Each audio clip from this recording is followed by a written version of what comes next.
महाराष्ट्र के कृषि मंत्री दत्ता भरणे ने अतिवृष्टि से प्रभावित किसानों को लेकर बड़ा ऐलान किया। उन्होंने बताया कि लगभग 39 लाख हेक्टेयर क्षेत्र की फसलें बर्बाद हुई हैं और सरकार ने तुरंत पंचनामे करने के आदेश दिए हैं।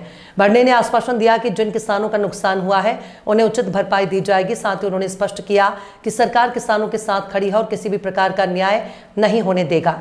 आरक्षण और कृषि समस्याओं पर बोलते हुए मंत्री भरणे ने कहा कि ओबीसी और मराठा दोनों समाज को न्याय दिलाना ही सरकार की भूमिका है। मराठा समाज को आरक्षण देते समय ओबीसी समाज का नुकसान नहीं होगा।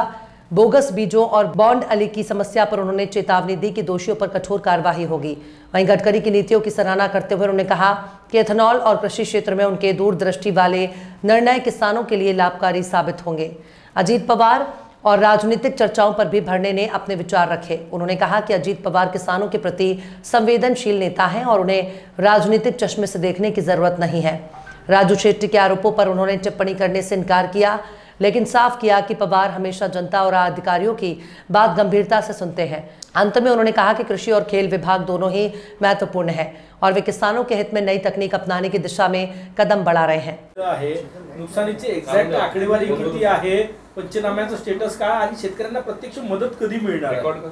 आपल्या सर्वांना माहिती आहे की ऑगस्ट महिन्यामध्ये आणि आता सप्टेंबर महिन्यामध्ये जे अतिवृष्टी साधारणतः आपल्या 29 जिल्ह्यामध्ये खूप मोठ्या प्रमाणामध्ये अतिवृष्टी झालेली आहे आणि त्याच्यामुळे साधारणतः प्राथमिक अंदाजानुसार आणि काल पण मला वाटतं सोलापूर जिल्ह्यामध्ये किंवा इतर जिल्ह्यामध्ये खूप मोठ्या प्रमाणामध्ये पाऊस हा झालेला आहे। कालच्या आकडेनुसार साधारणतः 38,87,000 जवळजवळ 39 लाख एकर क्षेत्रावर शेतकऱ्यांच्या पिकाचं खूप मोठ्या प्रमाणामध्ये नुकसान हे संपूर्ण राज्यामध्ये झालेलं आहे आणि शेवटी हे निसर्गाचं संकट आहे। त्यामुळे संकटाला तर सगळ्याला आपल्या शेतकऱ्यांना सामोरं गेलंच पाहिजे। अनेक शेतकऱ्यांना जे नुकसान झालेलं आहे या अतिवृष्टीमुळे त्या सर्व शेतकऱ्यांच्या पिकांचे पंचनामे हे करण्याचे आदेश राज्याचे मुख्यमंत्री, दोन्ही उपमुख्यमंत्री, महसूल मंत्री आणि आम्ही सर्वांनी निश्चित प्रकारे दिले। त्यामुळे पंचनाम्याचं काम हे खूप मोठ्या प्रमाणामध्ये महसूल आणि कृषी विभागाच्या माध्यमातून सुरू आहे आणि ज्यांचं नुकसान झाले त्या सर्वांना, त्या शेतकऱ्यांना ते नुकसान भरपाई मिळण्यासाठी शासन कटिबद्ध आहे। सर, आज उपराष्ट्रपती यांचा शपथविधी सोहळा आहे। सगळ्या पक्षांच्या एनडीएच्या पक्षांच्या अध्यक्षांना बोलवलेलं आहे, परंतु आपल्यातर्फे अजितदादा न जाता प्रफुल्ल पटेल जाणार आहेत त्या ठिकाणी। शेवटी प्रत्येक पक्षाचा विषय असतो। दादांचे अगोदरचे कार्यक्रम असतील किंवा त्यांचे शेवटी प्रफुल्ल पटेल साहेब, तटकरे साहेब आणि अजितदादा हे आमच्या पक्षाचे खूप मोठे तिन्ही नेते आहेत।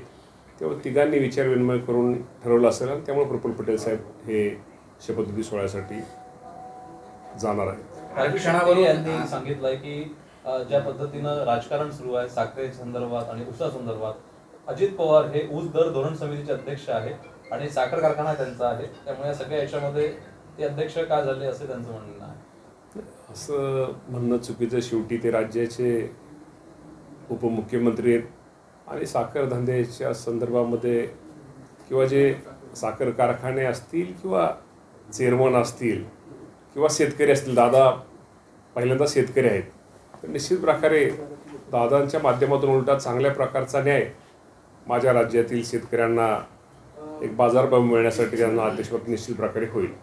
जरांगे पाटील आणि छगन भुजबळ यांच्यामध्ये शाब्दिक जुंपलेली दिसत आहे। त्या आरक्षणाच्या मुद्द्यावरून एकमेकांवर पलटवार सुरू आहे, सगळ्या घडामोडी सुरू आहे आणि एका ओबीसी कार्यकर्त्यांनी याच्यावरून आत्महत्या लातूरमध्ये केली आणि तिथे भुजबळ पण भेटायला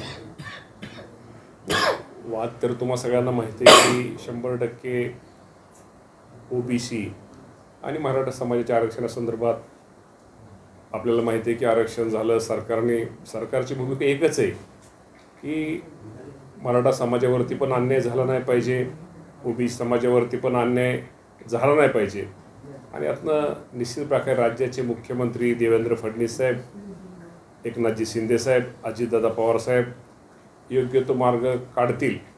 पण ही गोष्ट निश्चित प्रकारे खरी की या बाबतीमध्ये कोणीच मला वाटतं असं वाद हा एकमेकात लावू नये आणि कुणीच कुणाचं त्या बाबतीमध्ये तुम्ही जे म्हणता त्याप्रमाणे देवेंद्र फडणवीसांनी भूमिका त्यांची स्पष्ट केलेली आहे.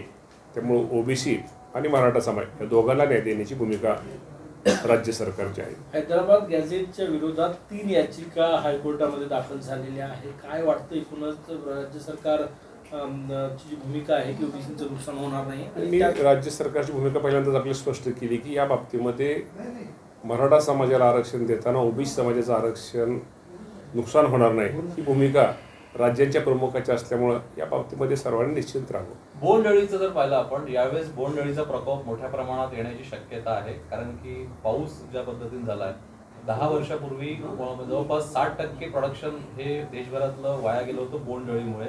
कारण की मोठ्या प्रमाणामध्ये त्याचं नुकसान झालं होतं. जे टेक्नॉलॉजी येणं अपेक्षित होतं ते काही अद्यापर्यंत आलेलं नाही आहे.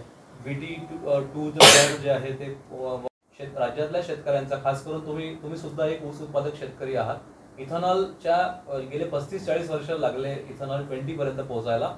यात जे वाद सुरू आहे कृषी मंत्री म्हणून तुमची भूमिका काय? 100% ह्या बाबतीत वाद करू नये. इथेनॉलला आता शेवटी तुम्हाला इथेनॉलकडे सगळ्यांना जावंच लागेल. मी तुम्हाला प्रामाणिकपणे सांगतो गडकरी साहेब हे खूप दूरदृष्टी असणारे नेते आहेत. एक कृषी असू द्या त्यांच्या अनेक म्हणजे त्यांच्या संकल्पना बघतो. अनेक आपण आज गोष्टी पाहतो.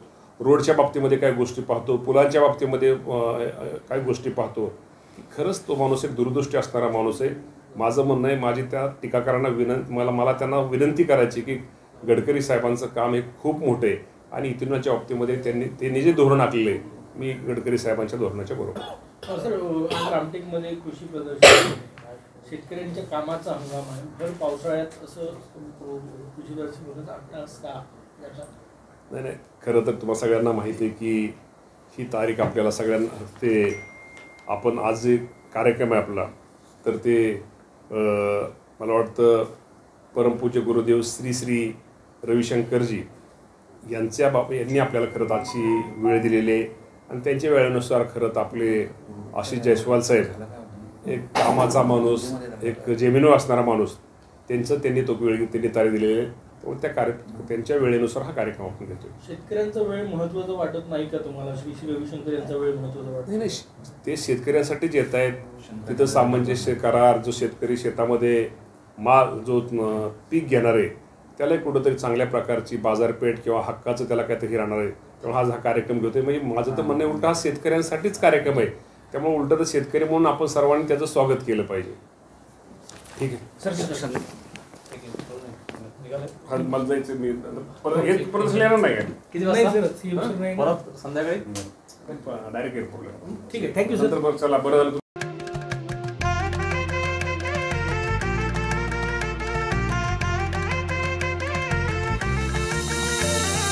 माना पानाचा नात्या गोत्याचा पसारा लई बाई वाढला.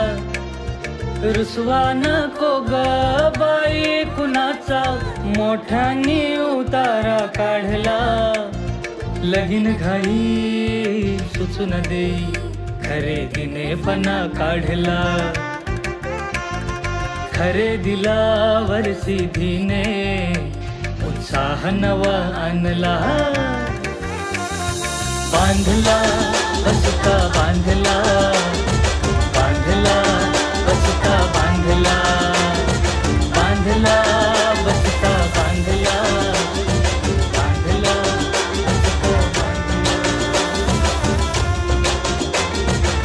कमी किमतीत आणि क्वालिटी सोबत बरं का? आहे तर शक्य